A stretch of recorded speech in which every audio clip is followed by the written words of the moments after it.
கோவையில் நடைபெற்ற தமிழ்நாடு விஸ்வகர்ம கைவினைஞர்கள் சங்கத்தின் மாநில செயற்குழு கூட்டத்தில் தமிழகத்தின் பல்வேறு பகுதிகளிலிருந்தும் 1000த்திற்கும் மேற்பட்ட விஸ்வகர்ம சமுதாய மக்கள் கலந்து கொண்டனர். தமிழ்நாடு விஸ்வகர்ம கைவினைஞர்கள் சங்கத்தின் மாநில செயற்குழு கூட்டம் கோவையில் நடைபெற்றது. சங்கத்தின் மாநில தலைவரும் trust chairman doctor RM Shanmuganathan தலைமையில் நடைபெற்ற இதில் சிறப்பு அழைப்பாளர்களாக உள்ளாட்சித்துறை அமைச்சர் SP வேலுமணி மற்றும் பால்வளத்துறை அமைச்சர் KT ராஜேந்திர பாலாஜி மற்றும் பலர் கலந்து கொண்டனர். விழாவில் கலந்து கொண்ட அனைவரையும் தமிழ்நாடு விஸ்வகர்ம கைவினைஞர்கள் சங்கத்தின் கோவை மாவட்ட தலைவர் KPS பிரகாஷ் வரவேற்று பேசினார்.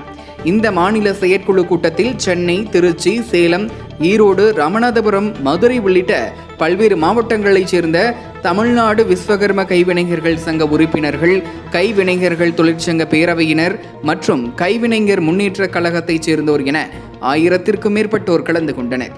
இதில் முக்கிய தீர்மானங்களாக விஸ்வகர்ம சமுதாய மக்களுக்கு ஏற்கனவே அறிவிக்கப்பட்ட 4% இடஒதுக்கீடு அமல்படுத்தவும், திருமணங்களுக்கு செய்யப்படும் திருமாங்கல்யத்தை நேரடியாக விநியோகம் செய்யும் உரிமையை தரவும், விஸ்வகர்ம மகளிருக்கு அரசு சுய உதவிக் குழுக்கள் அமைத்து தர வேண்டும் எனவும், மேலும் விஸ்வகர்ம நலவாரியத்தில் விஸ்வகர்ம சமுதாயம் சார்ந்த மக்களை நியமிக்க வேண்டும் உள்ளிட்ட பல்வேறு தீர்மானங்கள் நிறைவேற்றப்பட்டன.